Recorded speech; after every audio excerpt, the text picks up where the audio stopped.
Today on the CFL on TSN, it's Division Final Sunday.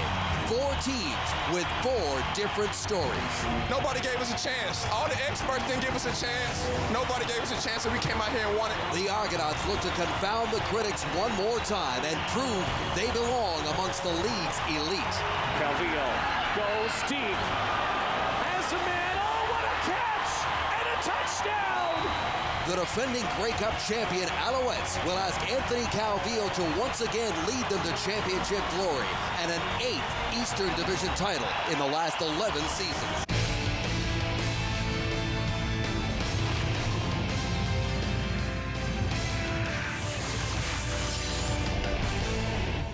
This is what they play for. The CFL Eastern Final. One game, one day, and then off to the bigger game, the Grey Cup. The Argonauts 9-9 against the 12-6 Montreal Alouettes, 2 teams that split their season series 2-2. And Toronto head coach Jim Barker feels his team is very well prepared for this ball game. They've stepped up to perform against the Montreal Alouettes. Easily could have a 3-1 record against them during the regular season. Part of those preparations center around this man, number 95, Ejiro Kuwali, listed as a backup defensive end. He'll have an impact as both a blocking back and a special teams player for the Toronto Argonauts here today. The potential game changer for the Montreal Alouettes, a little more obvious. Chip Cox, arguably the best defensive player in the East this year. He's a playmaker. He creates turnovers. He's an absolute ball hawk. Cleo Lemon will have to be aware of him. As for Alouettes coach Mark Trestman, let's face it, the pressure is on his team. The Argos are big underdogs in this football game. The Alouettes overwhelming favorites. Everyone expects them to be in the Grey Cup. Will they deliver? Here comes the volume. Welcome, everybody. Chad Owens and Ryan Christian back. Crowd on its feet, a sold-out Olympic Stadium. Damon Duvall will kick this off. The top dogs against the underdogs. The Eastern Final is underway.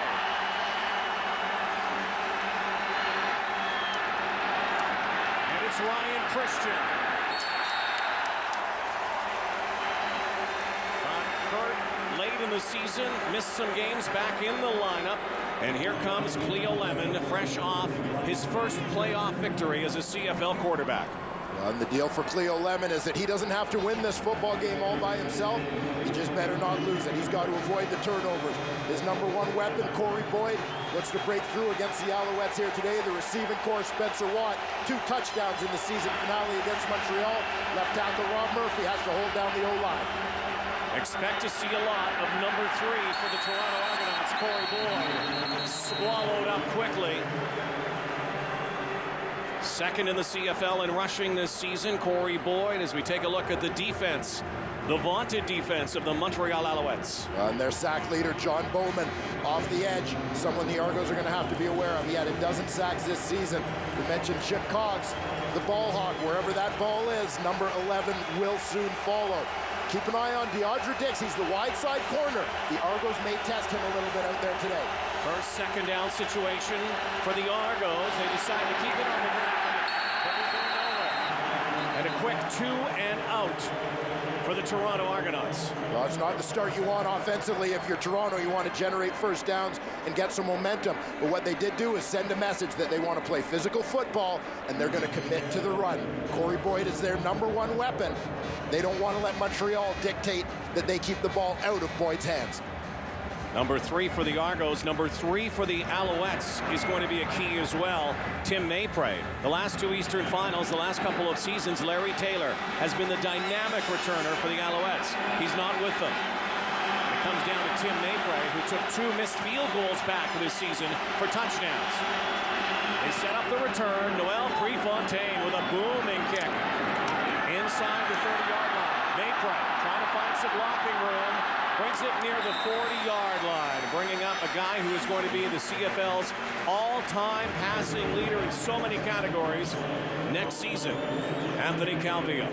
We can talk about what Anthony Calvillo will be. Let's talk about what he is, the 2-time reigning most outstanding player in the Canadian Football League. and the Eastern nominee for that award this season. He's got weapons all around him. Bear in mind, Montreal's most convincing performance against Toronto this season saw Avon Coburn with a 100 game rushing and receiving. Kerry Watkins over 100 yards each of the 3 games he played against Toronto. Left tackle Josh Moore, their most outstanding lineman this season. They love to throw. They go to the air right away. Calvillo has it knocked down. And this Argonaut team, not a sack-hungry group, but they have big wingspans and they knock down a lot of passes. Well, they sure do. And one of the key guys, happy to get him back in the lineup, number 94, 6'7" Kevin Huntley, puts up the big paw to bat that one down. Anthony Calvillo is going to rely on throwing that ball through those lanes. Toronto talked last week about getting into the passing lanes, getting hands up against Kevin Glenn, another timing passer. Similar philosophy this week. 7th in the league in sacks this season. The Argos, as Calvillo goes back and has lots of time. Over the middle, open receiver is Jamel Richardson. And finally brought down by Jordan Younger. The first big play, Jamel Richardson, who is 2nd in the Canadian Football League in big plays and yards after catch. Well, Jamel Richardson ended up wide open on this play. Keep an eye on the left side of your screen. The linebacker, Jordan Younger, starts off running with him, but as Richardson goes across the field, Younger loses him. Anthony Calvillo given fine protection by that big offensive line. A perfect throw as usual. 47-yard pickup, close to the red zone, which is inside the 20-yard line. They're inside the 25.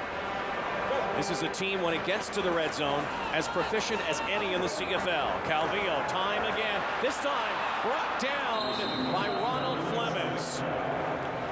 Anthony Calvillo took a peek to the end zone.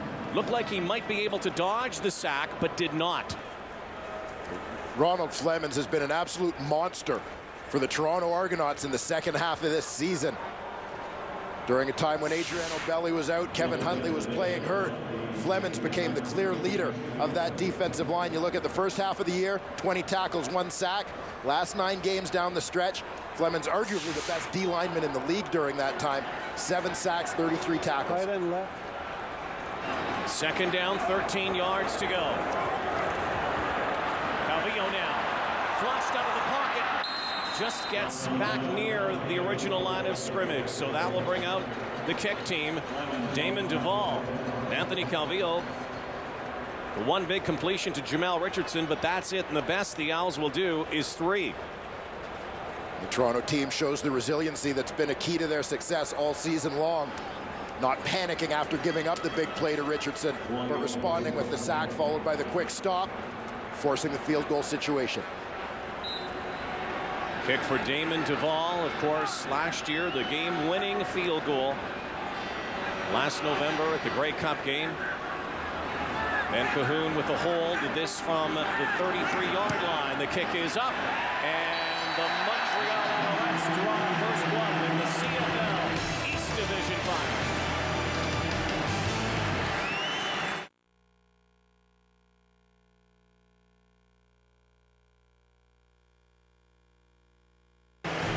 Have done pretty well, I'd say, when they score first this season. Well, but not so well when the opposition scores first. Owls score first here today. Anthony Calvillo brought down again. And right in on him is a guy who was a pain to Kevin Glenn a week ago, Ricky Foley.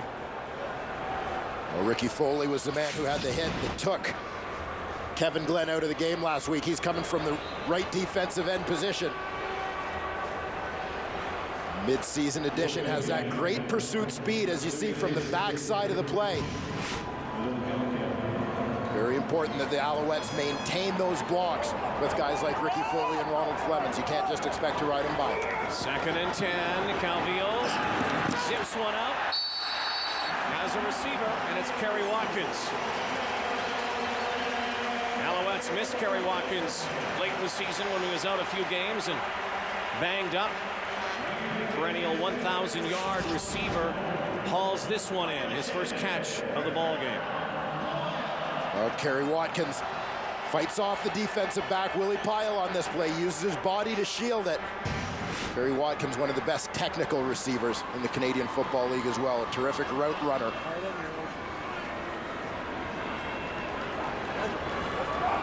First and 10 to go the Alouettes. Inside Toronto territory. Pump fake. Calvillo has a man. He's open. He'll score. It's Jamel Richardson.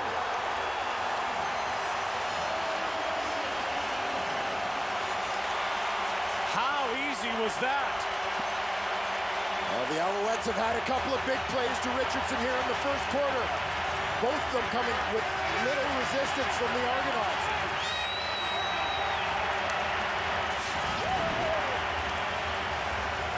Richardson starts off short side of the field. Just runs that skinny corner route against the halfback, Lynn Shell. Jamel Richardson lines up in the slot, just near the numbers. Starts to the inside. Lynn Shell bites. He takes it back out to the corner. Free safety Willie Pyle is caught way over in the middle of the field. And there's no help over the top. Jamel Richardson, who scored 7 times this season, has been dynamite in the postseason for the Alouettes. 10-0. Listen, all that power going to that over there? Come on, son. We're the defending champs over here. Show us some respect. 2 catches already for 100 yards in this game. Only 7 minutes in. Jamel Richardson, here he is, Mr. Yards after catch.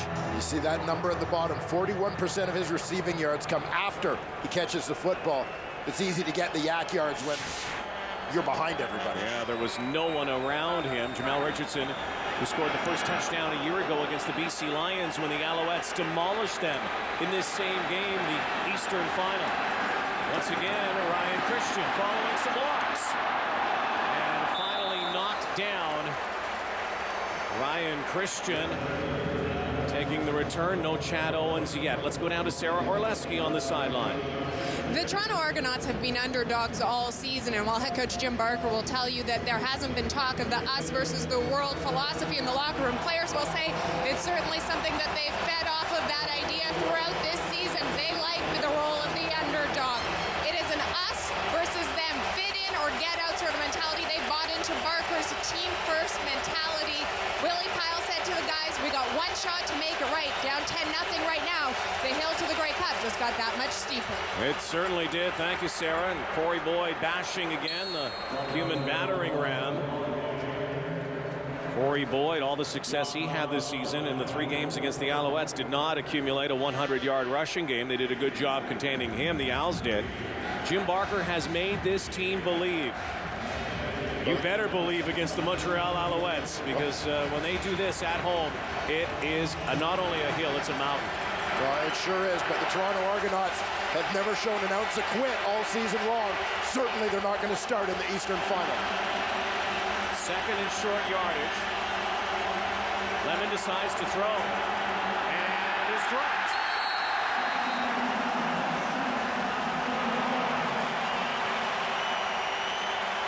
The Alouettes do it again. The Argos offense sputtering here early on. Well, John Bowman is the guy who eventually comes with the sack. He's coming from towards the top of your screen, works upfield, and then comes underneath with the swim move on the tackle, Chris Van Zyl. That's where Cleo Lemon needs to make his decision quickly. If he's going to step up, he's got to either get rid of the ball or take off. Fontaine, end over end kick, will bounce in front of Maypray. He'll scoop it up. No yards call.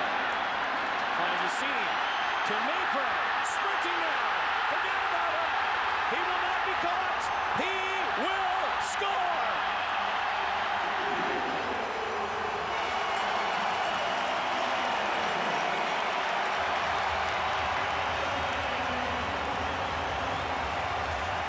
Tim Maypray just pulled a Larry Taylor. Well, you had a sense that special teams would be huge in this football game. The Montreal Alouettes land the first big blow. Tim Maypray came into this season vying for a job. Larry Taylor had gone south to try out in the National Football League.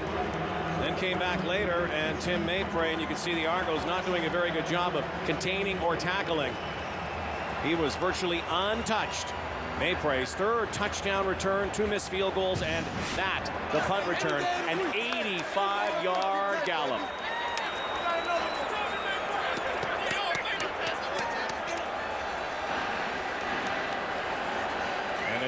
absolutely nightmarish start for the Toronto Argonauts.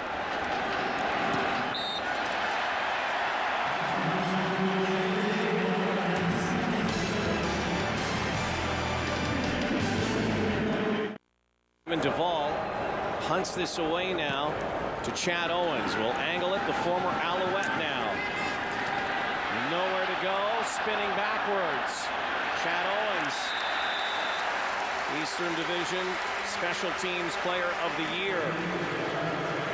Contained easily. The Argonauts will begin at the 20-yard line. Coming up, the Western Final.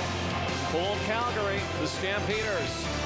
Best in the West against the Saskatchewan Roughriders right after this one. We take you to McMahon Stadium.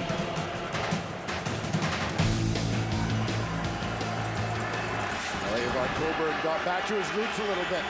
On this play, he earned his way onto the Alouettes roster and into the starting lineup by being one of the most dominant special teams players in the league. First player down on that one. Leo Lemon finally completes a pass to Chad Owens. Lunging forward, DeAndre Dix, Billy Parker in on the tackle. Looks like they may move these sticks. The Argos finally get an opportunity to catch their breath a little bit.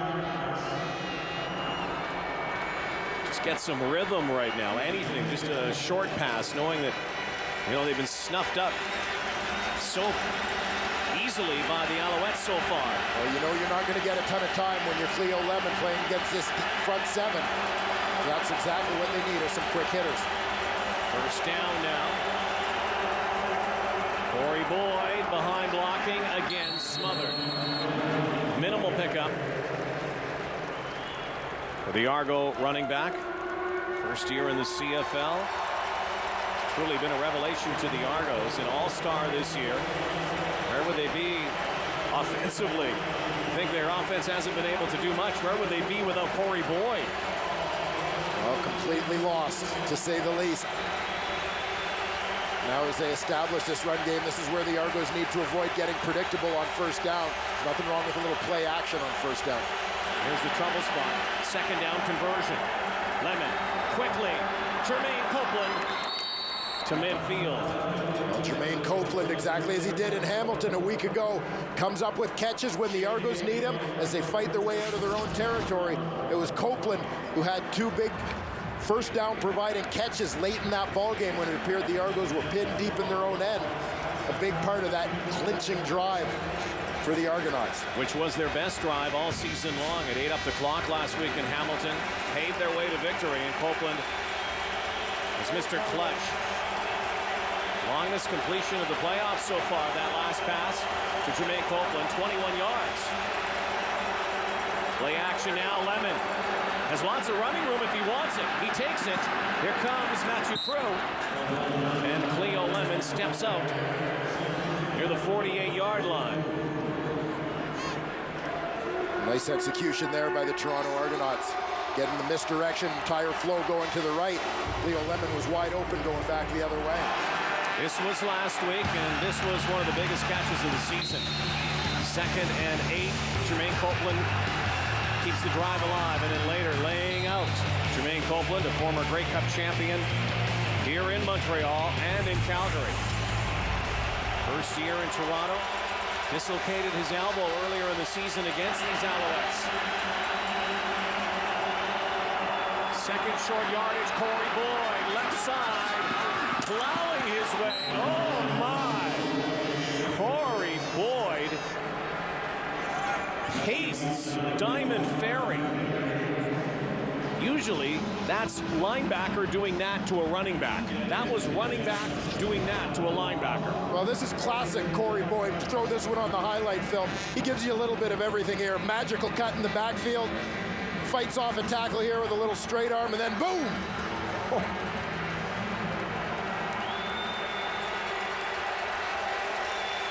Guys' eyes light up when Corey Boyd gets the football. First down again to the Montreal 30. Here he goes again. Head down. Ramon Guzman. That's actually Dwayne Wright into the ball game.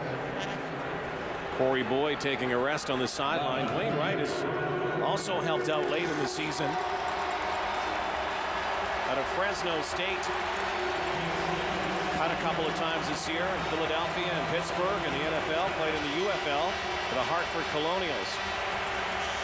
Former 4th-round pick of the Buffalo Bills. Stays in the ball game. 5 receivers set.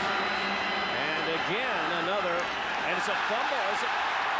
It's Montreal ball. Billy Parker has it. Jermaine Copeland is saying he had the football.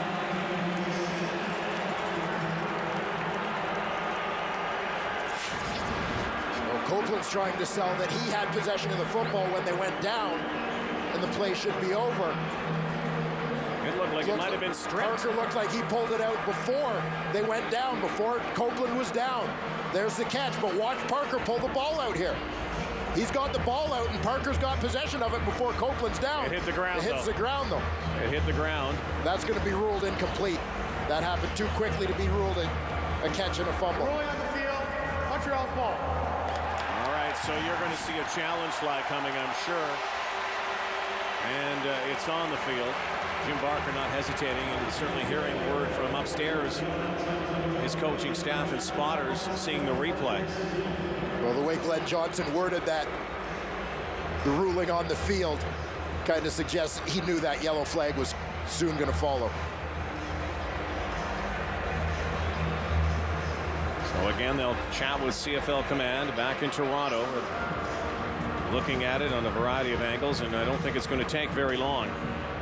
Toronto is challenging the ruling of a completed pass on the play. We'll take a look.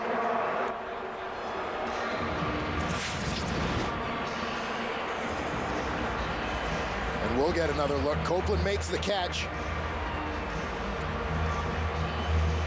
May get a step and a half before that ball is out. A couple of more steps, and that probably is ruled a fumble. But Copeland has it. Stripped right away. Then on the turf. From Glenn Johnson. After review, the ruling on the field is an incomplete pass. It'll be 3rd down and 5 for Toronto on the 25-yard line. So 2 successful challenges so far, one from either side. And the Argos will now bring out Noel Prefontaine to put themselves on the board. Well, we saw Mark Trestman challenge a play earlier in this football game where it was about field position. This challenge by Jim Barker, even bigger. This one's about points for a team that desperately needs some. And as you say, just chipping away, getting some points here, trying to find a way back in the game. A game they've been manhandled so far. Prefontaine operates at about 84%.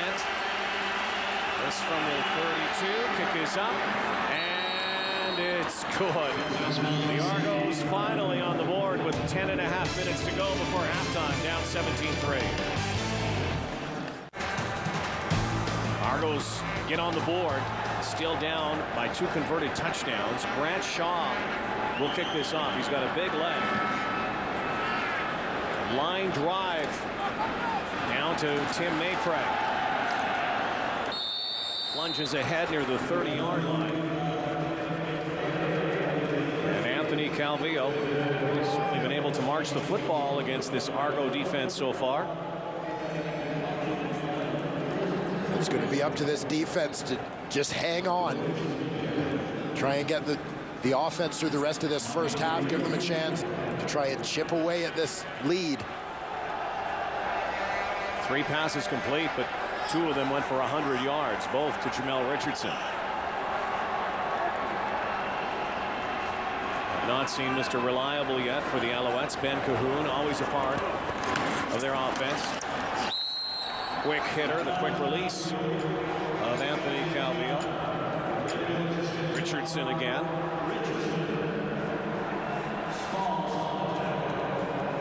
That's a little more what we're used to from Jamel Richardson, catching passes underneath. and piling up those yak yards. But today a little change up from the Alouettes, and that's the benefit you get with an extra week to game plan. Get to do a few different things, and you see Jamel Richardson going deep on the Argos today. Alouettes have had the benefit of that in the last few years. That bye week for the Eastern Division Final. Underneath again. And once again, bursting forward for another first down. Avon Colburn, AC to AC. Last year's most outstanding player in the Grey Cup game. Well, Avon Colburn kind of sucks the Argos in here. The false sense of security. Everybody thinks he's going to stay in and block. He's hiding behind the big tackle, Josh Burke. He slips out into the flat. Nobody goes with him. They just lost track of him. That's an easy second down conversion for the Montreal Alouettes. Too easy. Tight on the left. Among the league leaders in second down conversions in most offensive categories. Calvillo back again. Deep drop this time. Here comes the rush. Flushed. Decides to take off, and Anthony Calvillo. Very close to a first down. And they will move the chains. And that's one thing that Anthony Calvillo has told us in the past. He said anything that everybody talks about, they really don't talk about his running ability. He says it's quite underrated, and he's not afraid to do this, Dwayne. No, he's sure not. Anthony Calvillo is just very good at picking his spots. Typically, he gets rid of the ball so quickly because he makes his reads so quickly that he doesn't get pressured into running the football. But here he knows the situation. He knows the down and distance where he has to get to. Doesn't do it a lot, but when he does, 6.7 yards per carry and all kinds of movement on the line just prior to the snap of the football.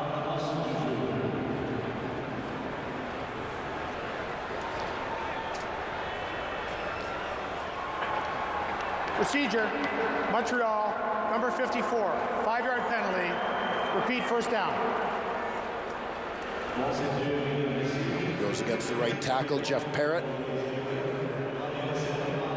Hiding behind Kerry Watkins there. Guy who's been somewhat inconspicuous today, number 86, Ben Cahoon. Won't be for long, though. Just a matter of time. You're right. CFL's all-time pass-catching leader for receptions. Calvillo over the top. Kerry Watkins inside the 35-yard line.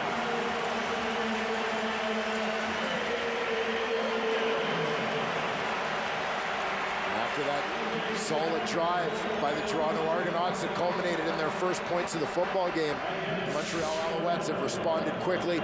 No surprise to see Kerry Watkins involved, a guy who averaged 6 catches and about 118 yards a game in each of his 3 outings against the Argos this season. Kerry Watkins, everybody talks again about Calvillo and Richardson and others, and Watkins has been an Argo killer. First and 10 again. Bursting left side. Colburn hit hard. Lin J. Shell supplying the hit, but not before Avon Colburn had accumulated 7 yards. And here's the side of Jamel Richardson's game I love. There's number 18 in the background. He's going to come in motion all the way across the formation. He's the lead blocker here. Watch him take out the defender, Sean Smalls. Love that physical part of Jamel Richardson's game.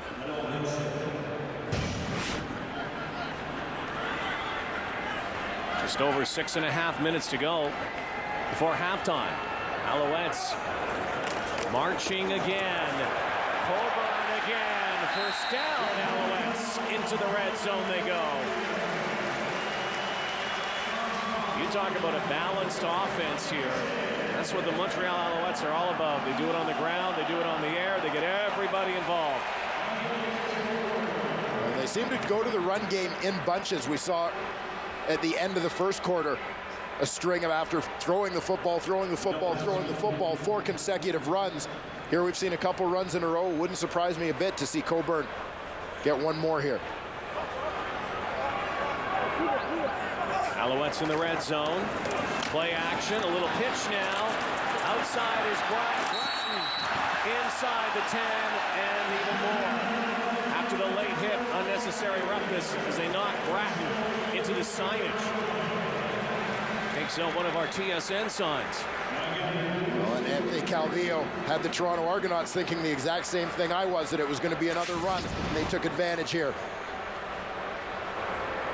Major foul, unnecessary roughness. Toronto number 26. We'll go half the distance to the goal. First down.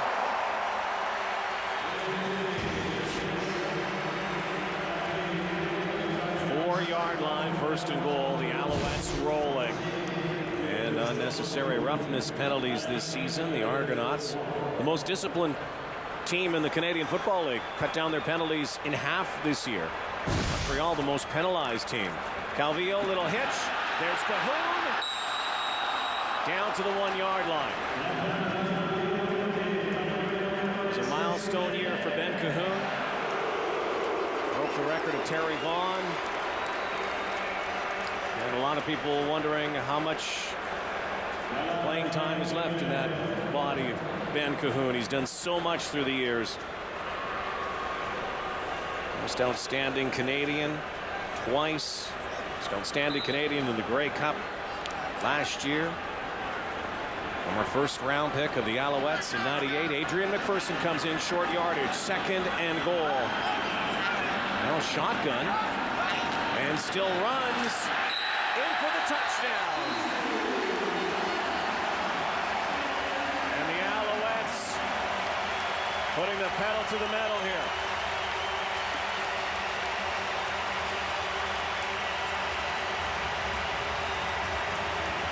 That's a crushing one for the Toronto Argonauts.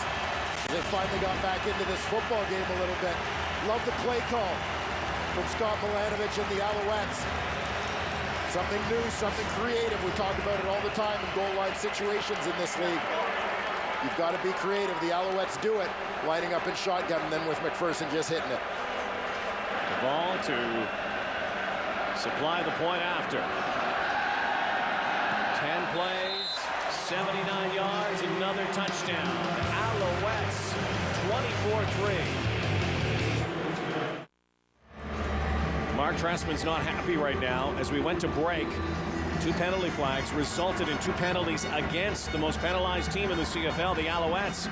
And the Argonauts have new life now after that field goal missed by Noel Prefontaine. And as Mark Trestman has the situation explained, the first penalty was an offside. Third down, less than 5 yards. That penalty would give the Argos the first down. And then there was a major foul at the end. Even though we have possession, they get the ball back. They get the ball, it's offside. Okay. Right? Yes. And then we got the ball. right, but they're both during the play. Right? One is before, one is after. So we go to the point of possession of the first foul, which is before. But we had possession of the ball. No, I understand. First foul. But when we have 2 Mark fouls. Trestman's trying to go to some lawyer speak here, but Glenn Johnston's right. I just say once we took over the ball, You've already committed the first foul. So we're going to go back to that point. Fouls against them. That's the outcome. I appreciate you taking the time. Yeah, no worries. That's the outcome. Mark Trestman's not winning this argument. We'll get a look at the first penalty. That appears to be the corner, number 31, Mark Estelle. There's a little, jumps a little bit here. And that flag went up immediately. And then there was a roughing penalty on the return. You saw the yardage marker there. It was third and less than 5. That immediately gave the offside call, gave the Argos new life. Add on the penalty after. And Mark Trestman was arguing that the Alouettes had possession of the football after, and that the roughing call at the end of the play shouldn't affect the spot of the football. But obviously, it still happened. You still can't do it. It's still a penalty. So Maypray on the return, as he was going to the ground, there was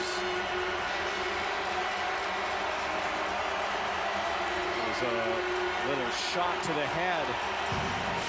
And so now the Argos, one of the biggest breaks the ball game. Furthest penetration they've had into Montreal territory. Pound the ground. Now Now the Argos, however, this is where they have had trouble this season. There is no doubt in the red zone, inside the 20. Lowest percentage in the CFL scoring a touchdown. Just 43%. Turnovers have been a big part of the issue for the Argos in this territory. And this is such a tough play call for the Argos, too, who don't have the passing numbers, the passing game. 2nd down and 6. 3 receivers to the right. Lemon will look right. Looks end zone. But unable to come up with it. And again, the Argo drive is snuffed out and silenced. Shea Emery, the middle linebacker, got through late and forced another hurried throw by Cleo Lemon. So all of that will give Noel Prefontaine a better chance at putting some more points on the board. Basically a chip shot now. The veteran who was with the Argos a few seasons ago, came back this year in a trade with the Edmonton Eskimos. Happy to be back.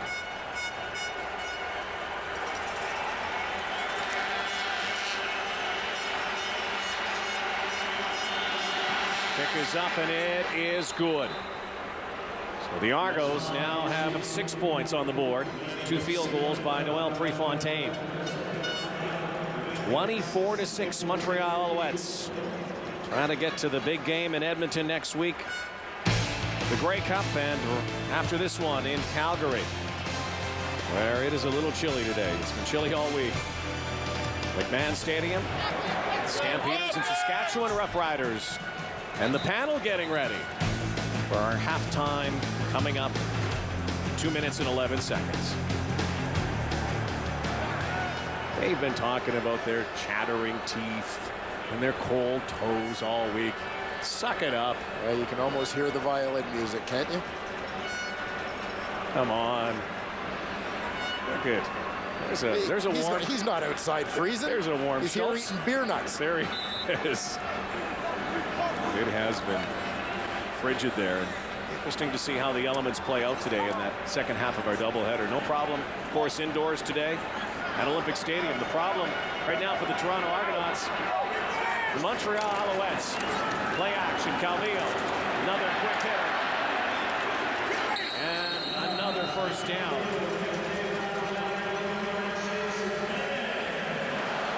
And you hear 55 or 60,000 giving it the Cahoon.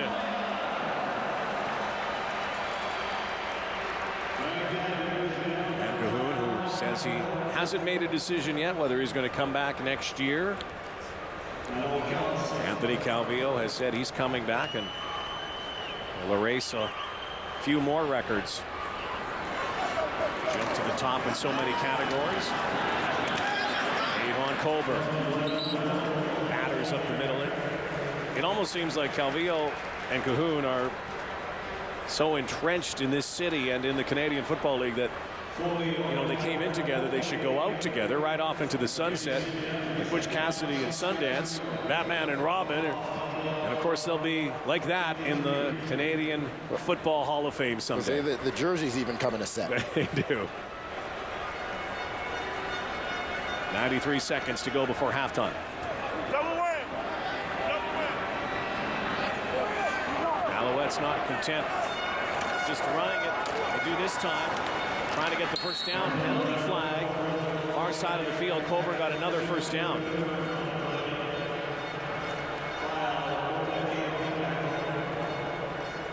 We talked about Montreal's numbers. When they score first, they're unbeaten this season.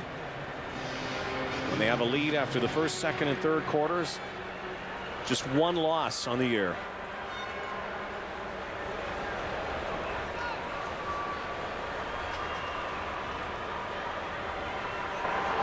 Procedure, illegal formation. Montreal, it's a 5-yard penalty. We'll repeat, second down. It will be second down now. Passing down, it looks like, for the Alouettes. Argo defense looking to make a stop and get the football back with some time to work with. Could get it back into field goal range again.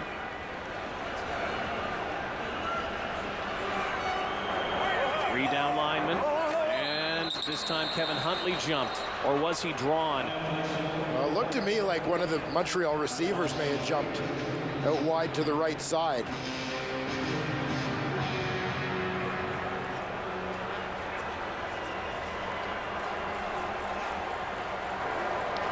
Procedure, Montreal, number 54. 5-yard penalty. Repeat, second down. Right tackle Jeff Parrott. You know, the Alouettes, for all they have done through the years, and certainly in this decade, and Mark Trestman, for all he has done since he came here as the head coach, and has run such a tight ship, disciplined ship, it's kind of different, uncharacteristic to see this team take so many penalties this season. It is a real oxymoron when you know the way that Mark Trestman prepares and what he demands from his team. Second and long, Calvillo. Coburn blocking help. Avon Coburn. A huge first down just over a minute before halftime. How about the way they set this up? Well, Avon Coburn gets the yards, but this is a beautiful job by the O-line. Watch the left guard, Andrew Woodruff, gets a hold of Kevin Iben here and stays on him, takes great position. Just long enough for Avon Coburn to break that level, pick up the first down. Nice job by the young Alouette offensive lineman. Alouettes keep the drive going here to the Toronto 50. Play action again. Again it's Coburn. Avon Coburn shaking again. Inside the 35, another first down. We talked about his dual threat, his ability to take a handoff and go for some big gainers, and this is probably what he does best, take that little screen pass from Calvillo. The Alouettes execute this well. Watch at the left side of your screen, number 86, Ben Cahoon is going to come back in the picture to pick up a block right there on Jeremy Unerdl. Gets just enough once again to allow Coburn to move the sticks. Takes all 12 guys doing their job, sacrificing. You may not be the one getting the yards, but it's your team getting the first down. 44 seconds before halftime. This is one of those situations where, again, he's gone to Coburn a couple of times, and then you see Calvillo might even just do a little pump and go for that end zone shot. Let's see what he does. Threw for just under 5,000 yards this season. 32 touchdown tosses in the regular season. He's looking for Jamel Richardson, but penalty flag flew just as the ball was snapped.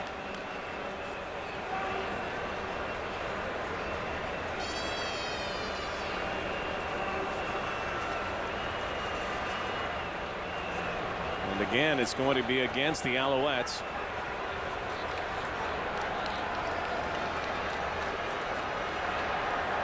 Offside. Montreal, number 18. 5-yard penalty. Repeat, first down. Now Richardson jumping. The Alouettes have successfully moved the ball on this drive, almost in spite of themselves. When you consider the penalties on the stretch they've had going back to the string that led to the Argo field goal. Another little dump pass to guess who?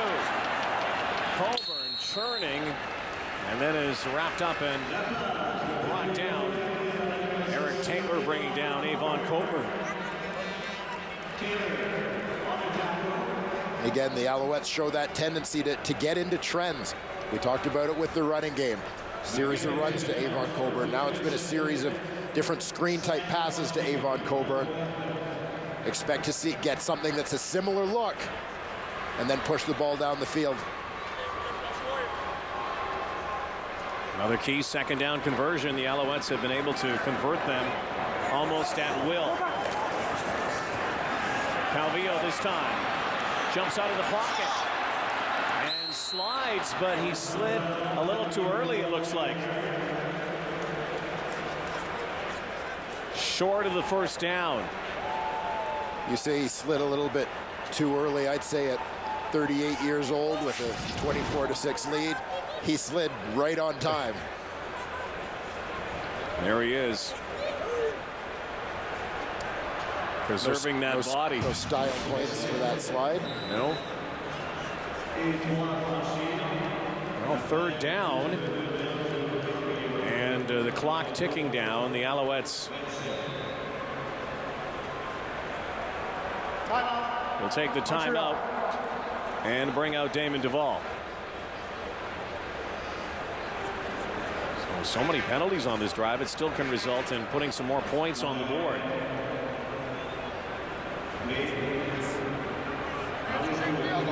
Alouettes, very much like they did a year ago against the BC Lions. 31-8 at halftime.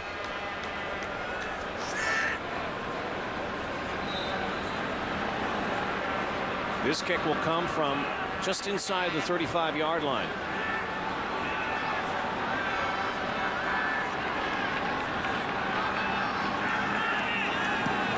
And it is up, and it's good. Damon Duvall 2 of 3 today.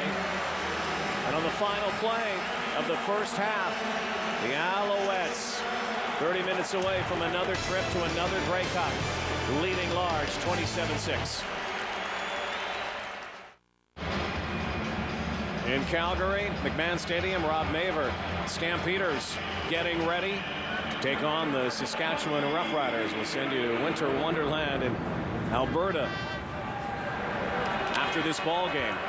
Montreal Alouettes, Anthony Calvillo. 10 minutes to go, third quarter, leading 27-6. Avon Coburn down Main Street. Coburn, foot race to midfield. 35 yards for the mini AC. Well, John Climbing talked at halftime about Avon Coburn. Entered this game with a bit of a chip on his shoulder. Tired of hearing all the Corey Boyd talk. Avon Coburn apparently isn't over it just yet. Great block. Andrew Woodruff again helps out on the double team on the nose, then works up to the linebacker. That's textbook execution of the double team. Avon Coburn the beneficiary with that 35-yard pickup. Like you say, he will let guys know. Avon Coburn, not one of the quietest guys around. And right back on the ground.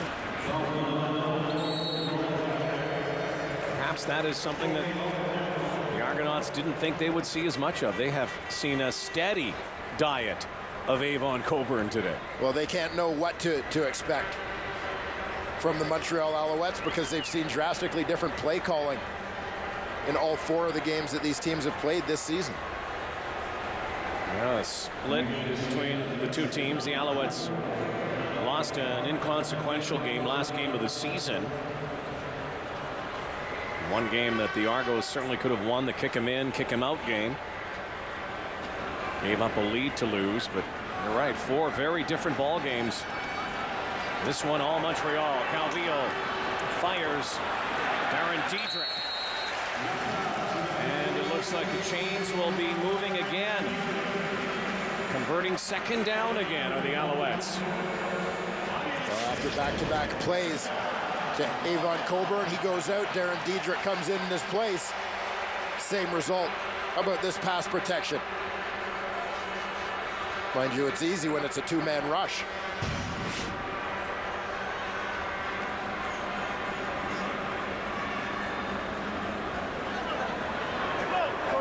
First and 10 inside the 45. Calvillo again. Another reception. And here comes the Cahoon.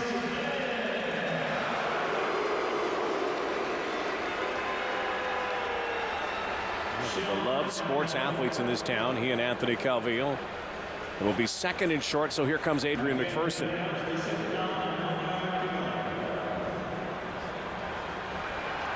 There's no lull for the Montreal Alouettes at halftime. Strictly a business mission for them here today. It's the kind of team they've been. Business-like. In the Trestman era, just go out and win. Get to the Grey Cup game.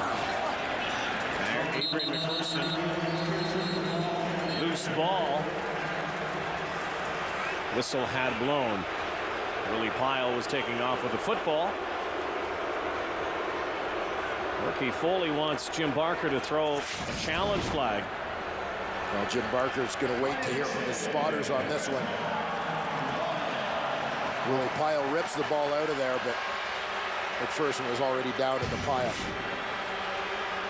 Jim Barker, who at one time was with the Alouettes, and of course then a few years later the Calgary Stampeders, former Argo coach back in the late 90s. First year at the helm of the Argos, who had only won 7 games over the previous 2 seasons. Now Bratton. Slicing and dicing right now, the Alouettes. Doing it in so many different ways. Well, the Owls use their pre-snap motion so well to set things up, create confusion, get pre-snap reads for Anthony Calvillo. But one thing they do better than anybody is distribute the ball to all their different receivers. 7 different Alouettes have caught a ball from Anthony Calvillo here. Double cut. Conversely, the Argos have only used 4 receivers. Colburn on 2nd down and short yardage. Try to strip it from him again. Spot looks like it's a 1st down. It is. The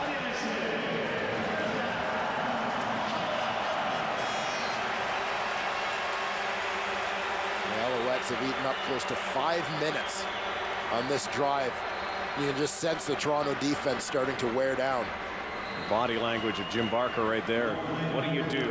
What do you do against the so-called beast of the East, the Montreal Alouettes? Been so dominant in this decade. Colburn, look out! He'll score! What a game for Avon Colburn.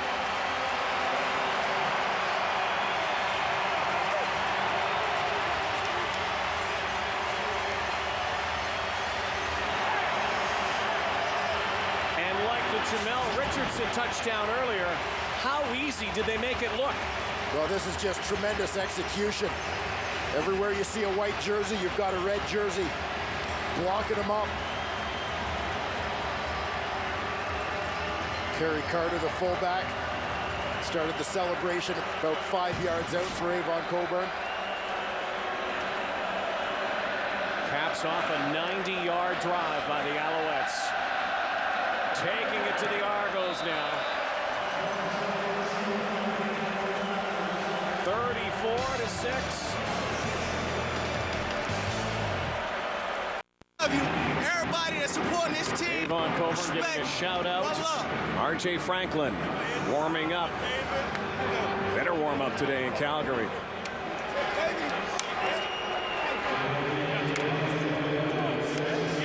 Stampeders and Rough Riders following this ball game. Western final.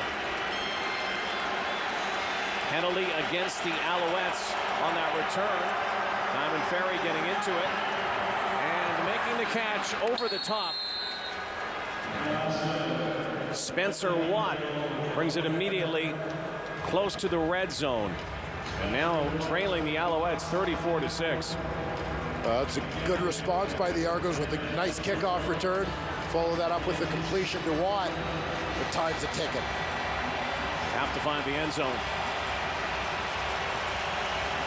Haven't had a sniff yet so far today. 3.5 to go, 3rd quarter. In the din here at Olympic Stadium. Out of the backfield, Corey Boyd, and looks like he got hurt immediately as Chip Cox supplied the hit. He's up. Corey Boyd's gotten up slowly the last couple of times that he's touched the football. Right there. Procedure, Toronto, no end. 5-yard penalty, repeat 1st down. And that's the worst pain right there. You do all of that and the penalty brings it back. So Corey Boyd, grimacing, goes back to the sideline. Well, Boyd looked like he kind of grabbed at his left knee as he fell to the field on that play, and it was after a low tackle by Cox that he first limped off as well. So 1st and 15 from the 25. 6 receivers set for Lemon. Crossing pattern for Spencer Watt inside the 20. Spencer Watt, who had a breakout game, final game of the season at Molson Stadium in Montreal, had a couple of touchdown grabs. Product of Simon Fraser University, a 3rd-round pick of the Argos. Well, back at the line of scrimmage, keep an eye on the Argos center. Dominic Picard, he wanted a hands to the face call against J.P. Bakaziak, the Montreal defensive tackle, who popped his helmet right off on that play. 2nd and 7.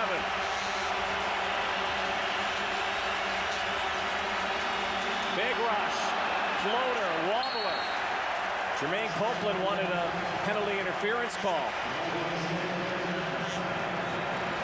And once again, Jim Barker is going to bring out the kick team on 3rd down and 7. This series that began with Diamond Ferry getting into it with Chad Owens on the kickoff return. Diamond Ferry gets the last laugh with the big hit on the Argo quarterback, Cleo Lemon. And probably had a few words into the ear hole of Cleo Lemon's helmet. Diamond Ferry, who's been used even on kick returns this year, versatile linebacker.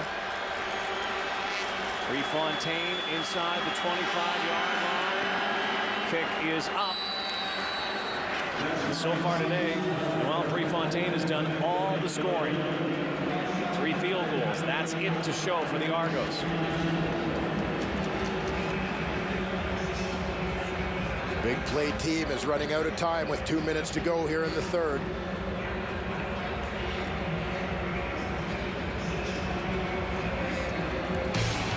To go, 3rd and 4th quarter still ahead. The 98th Grey Cup is on TSN, covered better than ever. Extended pregame coverage at 1 Eastern next week, 10 a.m. Pacific kickoff. The big game, 6 Eastern, 3 p.m. Pacific. The Grey Cup on TSN next Sunday.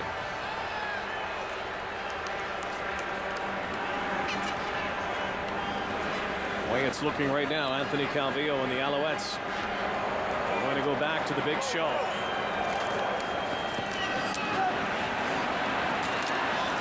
Richardson again. They've hardly made any mistakes. You look at the 1 pick by Sean Smalls. Kind of threw into coverage. Calvillo's been on his game. Alouettes, obviously that bye week, as you mentioned earlier, they went to work. Well, they're a team that's figured out their routine. This is their 3rd consecutive year having that bye week under Mark Trestman. He's got the routine down. His players understand what they need to do to be ready to play after that 2-week layoff. And quite frankly, you're also game planning for opponents you may not know in that 1st week who you're going to be playing against. You start prepping for both teams, but you just add some concepts that you can use against anybody, some new wrinkles that any potential opponent hasn't seen. Here's our game story brought to you by Mr. Lube. Well, overall, the lack of offense from the Toronto Argonauts, particularly quiet. The guys they lean on, Boyd and Owens.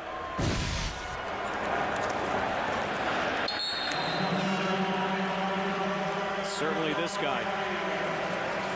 Avon Coburn, the big story here for Montreal. He took over this football game late in the 1st quarter. Has been the most dominant performer out here. How dominant have the Alouettes been in this decade? The 8th time since 2000 that Montreal has played in an Eastern final. Only loss at home back in 2004, coincidentally against the Argos, who went on to win the Grey Cup. Calvillo wants Darren Diedrich to go, and he throws it out of bounds.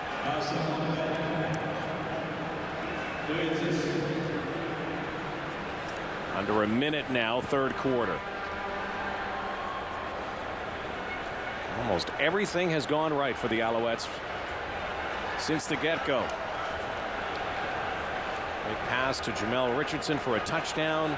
Tim Maypray, touchdown return.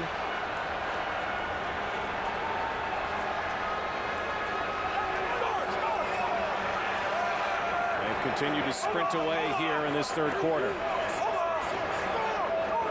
An audible So here from Calvillo changes the play. 2nd and 10. Time again over the middle. And the Owls will boot it away. Final 23 ticks of the third. Misfire there from Anthony Calvillo. The Argos' Aaron Taylor coming up the middle, got a little bit of pressure on Calvillo, forced him to step up and throw this football.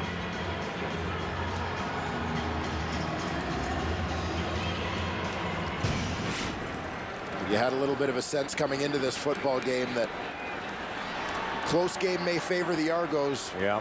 But if the Owls were going to win it, it would be somewhat convincing, and that's the message they've sent through the first 3 quarters. High snap. The ball gets it away. Chad Owens waiting for it to bounce. A no yards call. Fumble. Picked up. And into the end zone. But it looks like it did hit the Alouettes. So this play most assuredly will come back and be Argo football. Raymond Fontaine, former Argo pick. No yards. Montreal. 5-yard penalty. First down. So the Argos will scrimmage from their 26-yard line, and right now they're going to need some miracles here in the 4th quarter coming up. Have to start stretching the field, something they haven't been able to do. Here's where the ball it hits the foot of Avon Coburn down in coverage. Jim Barker argued for the 15-yard penalty because he didn't try to get out of the way of the bouncing ball. Lemon, the option, the pitch, and sandwich. Andre Dury in the final play of the 3rd quarter. 3 quarters down, 1 to go. The Alouettes 15 minutes away from another trip to another Grey Cup.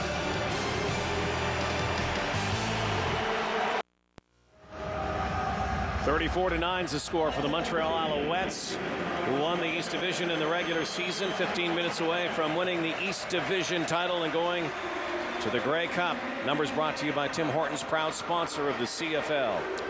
I could stand here and go through all these statistics and be very analytical, but let's just call it as it is. This is a beatdown. You didn't have to look at the numbers, did you? Really didn't have to look at the numbers, just the score. So what you're saying is there is little hope here for the Toronto Argonauts, and I guess one of the reasons you're saying that is they've offered little resistance here to this Alouette team that is humming. Well, it's a game where the Argos haven't scored a touchdown. I mean, even when they've had drives where they've moved the ball a little bit, they haven't been able to finish. There hasn't been a lot of reason to believe that the Argos are going to be able to come back in this football game, and the Owls have shown no signs of slowing down. Kicking the ball on the ground again. 2nd down and short yardage. And Corey Boyd is taking a beating here today. Up he comes. And down he goes. And they have had the bullseye on Corey Boyd today. He's been such a factor for the Argos offensively. Look at this. Boyd wants to get up, trying to get to the sideline himself. It tells you a lot about Corey Boyd. He wanted to get up at first to get back in the huddle, it looked like, so he wouldn't have to miss 3 plays. As we heard from Sarah a few minutes ago, Corey Boyd said it would take, the only way he was going out is if he was carried off on a cart. And with the trouble he's having getting to the sidelines right now, I fear that it may have just about reached that point for the Argos star running back. And he is coming out of this game. They will carry Corey Boyd out.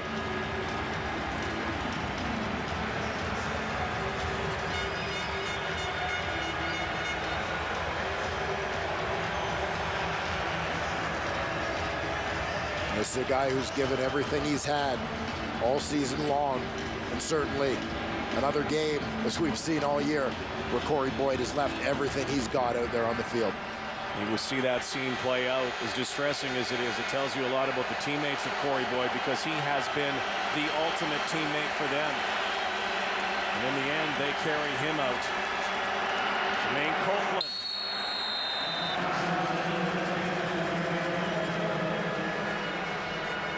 You almost see it being played out, though, that Corey Boyd was saying, no, I want to get up myself. I want to get up myself. You don't see, I'll tell you what, you don't see that happen very often. It's not the way any player ever wants to leave the game, and most of all, Corey Boyd. It'll be second down again at 6 yards.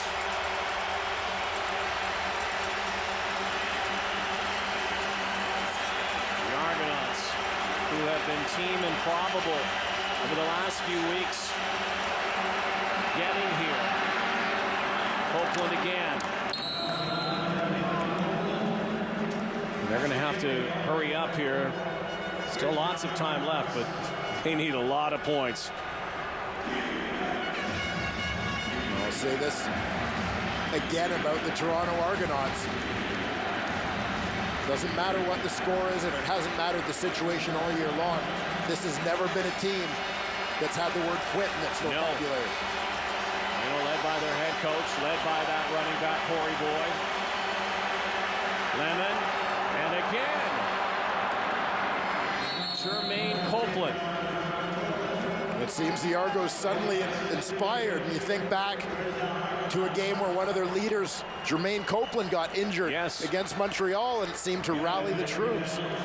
Perhaps this team suddenly stepping up, feeling a sense of urgency in the absence of Corey Boyd. The best they've moved the football so far.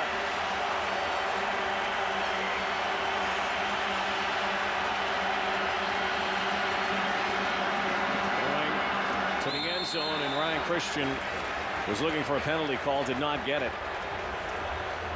Another overthrow. Ryan Christian back in the lineup after missing a few weeks. Texas Christian product. And they continue to work on Corey Boyd. Big ice pack on his hip. Second down. 10 yards to go from the 26-yard line. And picked off.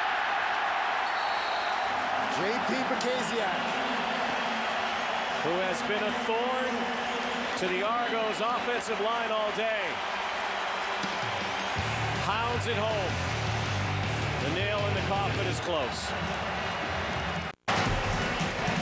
34-9 the score. Not a lot to cheer about for the Toronto Argonauts. Montreal Alouettes cheerleaders have not had to do much either, because it's been loud in here from the beginning. Alouettes started early and just have not let up. Relentless offensively, defensively. And the little guy, Avon Coburn, continues to pile up the yardage. Let's go down once again to Sarah. Sarah. Late in that second quarter, we saw Matthew Crew walk off the field under his own power, but he has not been back out since. The Alouettes are saying that it is an injured right knee. There is no word on the severity of it and what his status will be for next week. He will be reevaluated as this week goes on. There are rumors that he intends to file a lawsuit. Yes, well, he is a lawyer. A few of those litigation guys on that side of the sideline.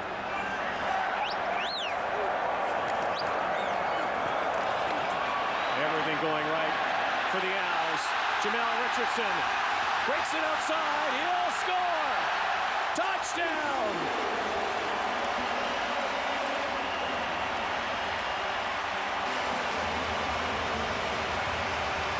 Well, call your travel agent. If you live in Montreal, you're going to the Cup. 2 tickets to Edmonton, please. Well, Jamel Richardson, the guy who got it all started for Montreal with a couple of big plays, adds to his yak yard total here. Catches the hitch screen, and away he goes. Jim Barker on the Toronto sidelines. That look speaks volumes. Also doesn't share much love with the team that used to employ him. Jim Barker, and Might we see Anthony Calvillo shut it down today and get ready for next week? This one is pretty much over. 7.5 minutes to go. So much like last year. And the Alouettes had the bye. A couple of weeks to prepare for BC. Took the wood to the Lions, 56-18. Not much difference last year. Jamel Richardson had 3 touchdowns in that Eastern final. He's got a couple today. And Mr. Yakyar's Mr. Big Play has come to play. 3 of his receptions today, 3 of his 5 have gone for over 40 yards. Joffrey Reynolds. Calgary Stampeders getting ready. And the Stamps and the Rough Riders square off. Winner to meet Mark Trestman and the Montreal Alouettes, the 98th Grey Cup. A little squib to kick. Curious decision there. 41-9. But there's also a good possibility that there could be a rematch of last year of Montreal-Saskatchewan, or there could be a Montreal-Calgary matchup. We've seen that one before, and top 2 teams, West and East, despite all the talk about parity in the Canadian Football League this season, the top 2 teams could also play for the Cup. Well, very much so. The Alouettes, for all the talk of parity, have certainly shown themselves to be the class of the East here today. And Cleo Lemon.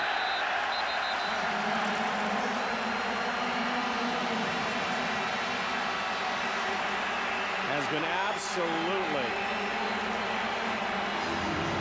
muzzled by the Montreal Alouettes. Well, frustration has completely set in for the Toronto Argonauts. John Bowman's not a guy to taunt anybody, but I know that celebration got under the skin of a couple of Argo O-linemen.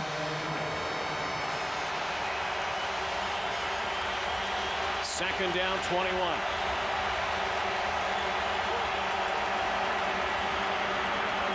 Leo Lemon runs for his life again. Dwayne Wright spinning, Chicots the hit.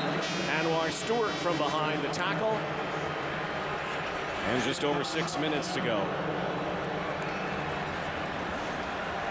Alouettes are used to piling up the big points. Again, one of the best offensive teams. There's your buddy, Dwayne. I don't know that guy. The Alouettes for the 5th time this year go over the 40-point plateau. Isn't that a perfect name on the back of that mascot's costume for what today was all about? Blitz. Alouettes have blitzed the Argos.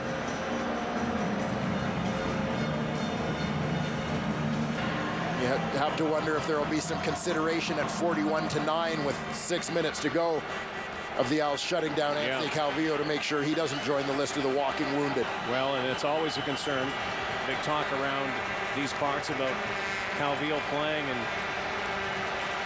inconsequential moments of ball games, and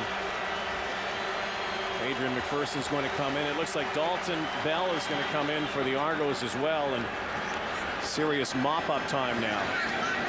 Ball coming backwards. Penalty flag down.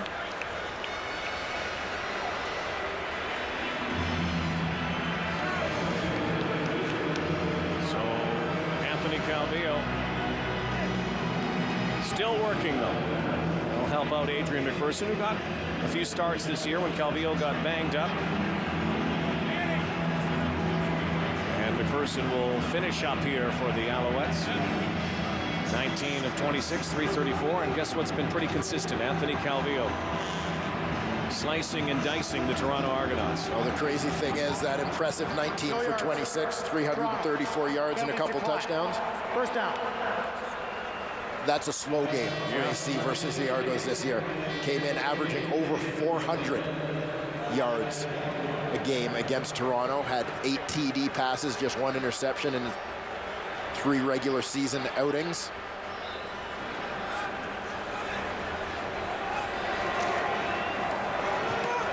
You know, the old mantra has always been around Anthony Calvillo and the Alouettes. Every coach, every defensive player has talked about to win, to beat the Alouettes, you got to do what? Affect the timing of Anthony Calvillo and his receivers. And you know something? They talk about it and talk about it and they watch film on it, and guess what? Not very often does it happen. Very few times. Well, much more easily said than done. And at the bottom, you see the result of the success. Anthony Calvillo heading towards his 8th career Grey Cup start next Sunday. Unprecedented for Anthony Calvillo. Nominated for another Most Outstanding Player award. Aaron Diedrich plows ahead.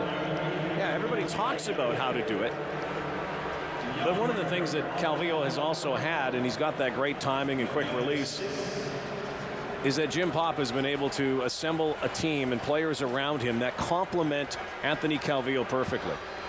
Well, no question about that. Football is one game where one guy can't win alone. Requires 12 effective guys on each side of the ball. Good support players playing special teams, filling in when you've got injuries and so on. Jim Popp has certainly accomplished that. Diedrich head down. Aaron Diedrich. It's another first down. There's Jim Popp, general manager, vice president of the Montreal Alouettes.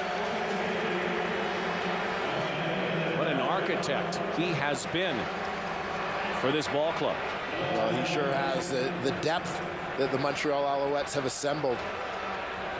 You think about some of the guys who maybe have started off as backups on this team or who are role players and so on. Luc Brodeur-Jourdain, a perfect example of a young guy, late round draft pick for the Owls. Now they're starting center with Paul Lambert out.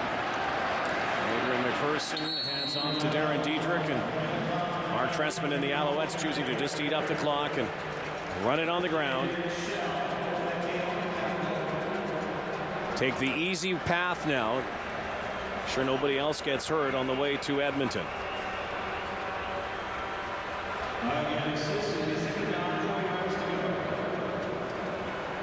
A lot of talk about Mark Trestman's future too, and should this team win a Grey Cup, might he be considering going down south? And Trestman has always been defiant and saying, you know, this is my job here.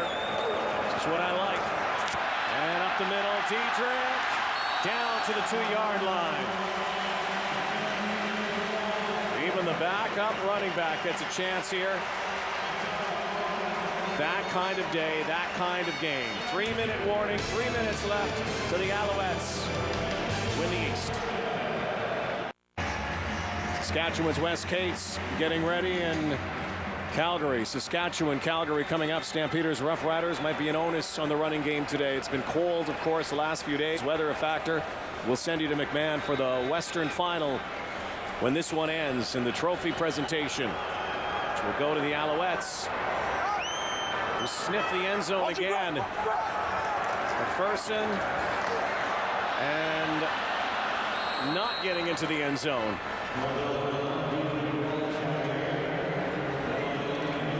2:28 to go. Credit the Toronto Argonauts for their pride. They don't want to allow another one, whether it has any relevance in the outcome of this game or not. Adriano Belli, guy in the middle, still yelling at his teammates, trying to generate a little fire.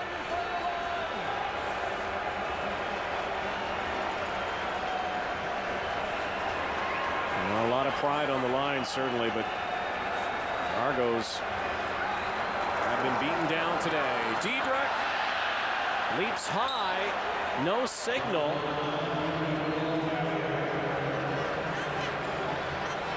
Saw Skip Seagraves there try to put his hands in the air. Looked pretty close to being a touchdown. The Owls may have trouble getting the benefit of the doubt at this stage. Diedrich goes airborne. Maybe. Looked like the ball was probably past the front edge of that plane, but pretty tough view even for the officials at field level. Third down. And they'll still go for it. But stuffed.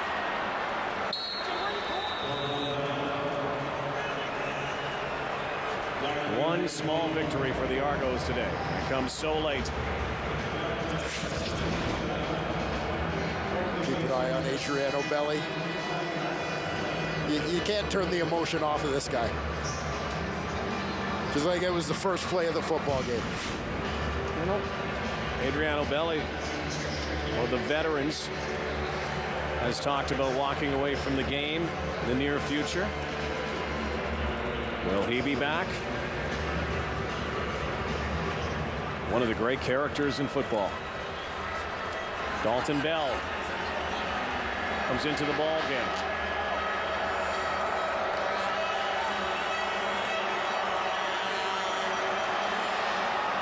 And almost intercepted.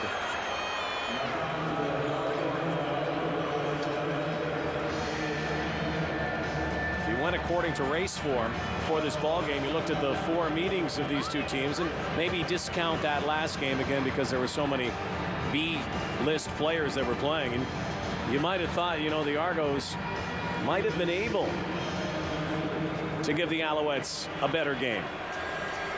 That was any thought of that was vanquished early on.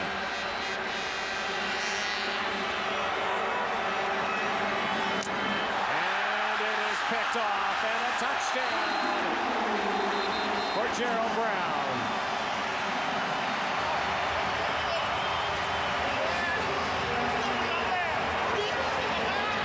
Exclamation points.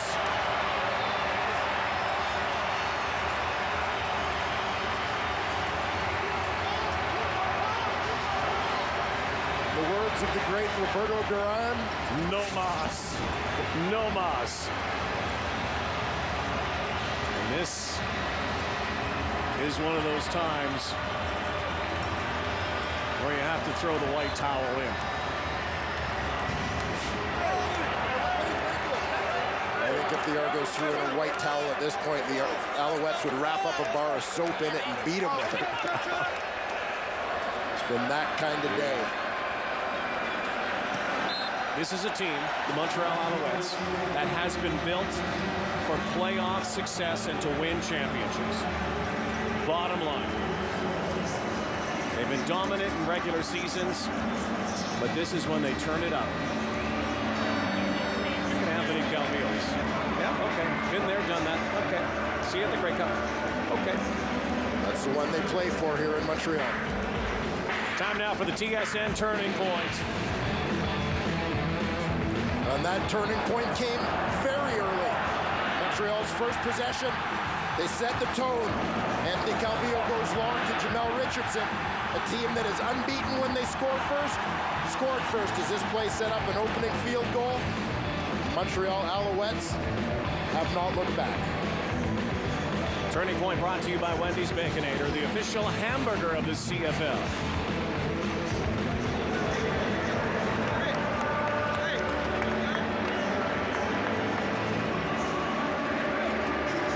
Been the decade of the Montreal Alouettes, without a doubt, in the CFL East. And what a way to wrap up the decade. They're going back to another Grey Cup game. Well, the question for the Alouettes always remains, will they win the big game? And that has always been a talking point as well. In the 98th Grey Cup, who will they play? Saskatchewan, 1-1, thriller in week 1. Calvillo 620 yards, double overtime, and Calgary also 1-1. So, bit of a push.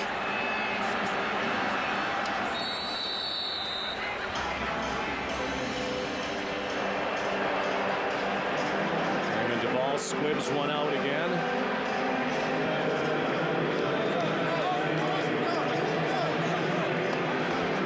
Ben Cahoon, Jamel Richardson.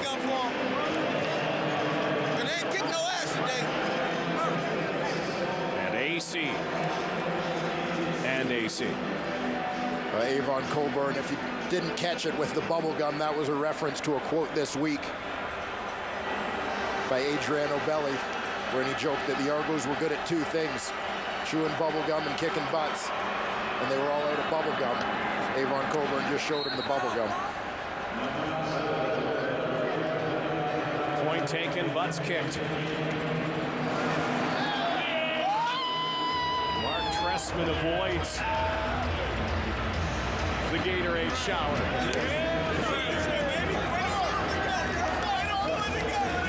Montreal Alouettes share the wealth and avoid ticking off their head coach, I think, was maybe the primary goal. Yeah, we remember a couple of years ago when they did that to him. He didn't look too happy about it. Little smile, but celebration really began at halftime. Dalton Bell, strong arm, sideline. What a catch by Reggie McNeil.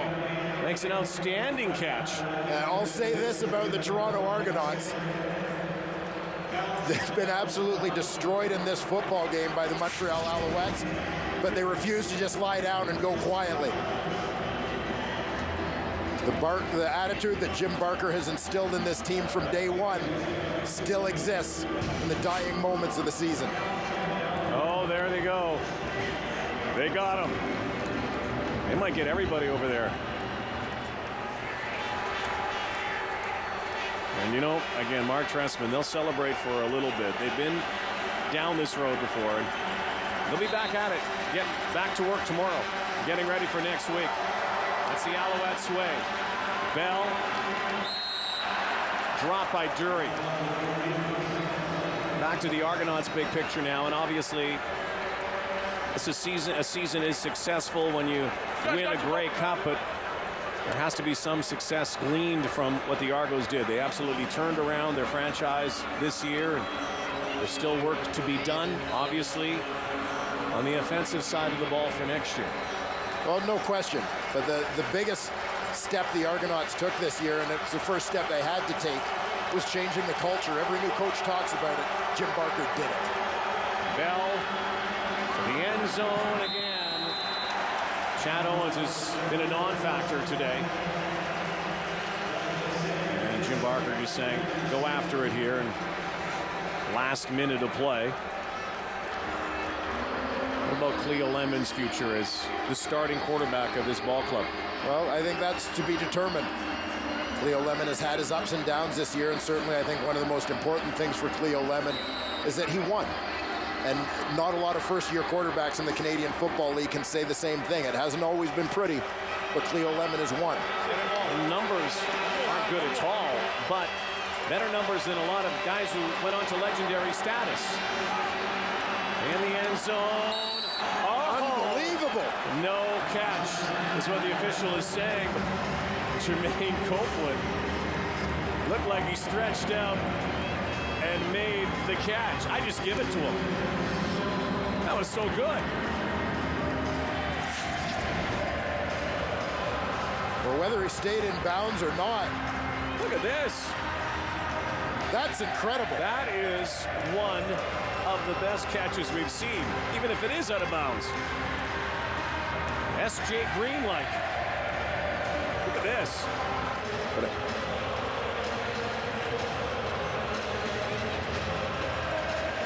You know, again, look at it on paper. After review, it's a touchdown. It's a touchdown. Well, there you go, Jermaine Copeland.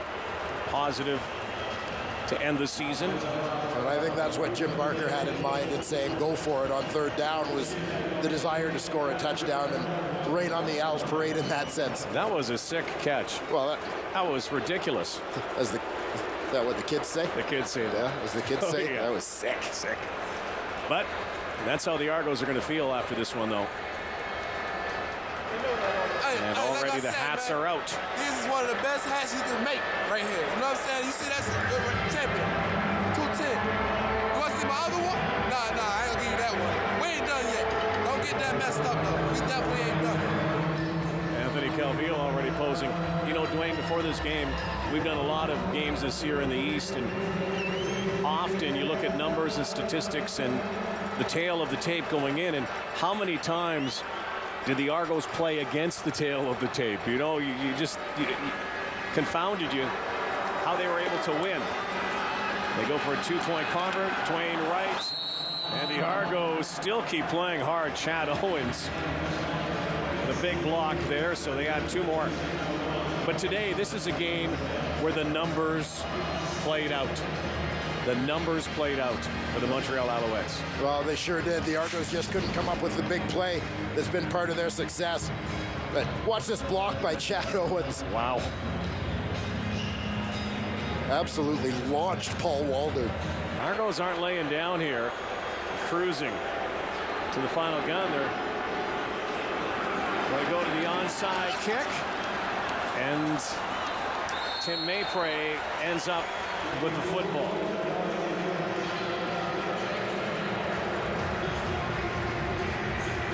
And as we said last year, when they did this exact same thing to the BC Lions, you're going to have to devise a very strong game plan, whether it's Saskatchewan or Calgary, next week to beat this team. Well, no doubt the Montreal Alouettes are back on track. Now keep in mind too, you know, you're playing indoors today. Controllable conditions. You don't know what it'll be like in Edmonton. Certainly the weather cell over that province may point towards cold weather next week. That might be a factor. They will play this out.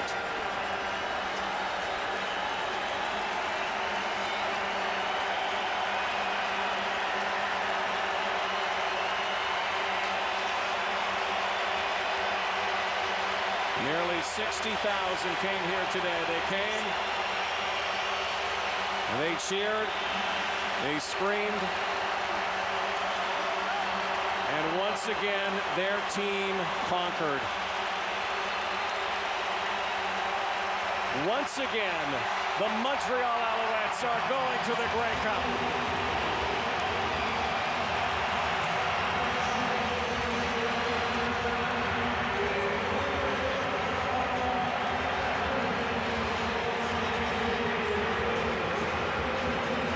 Il me fait plaisir de présenter the Eastern Division Championship Trophy to your Montreal Alouettes. See you in Edmonton.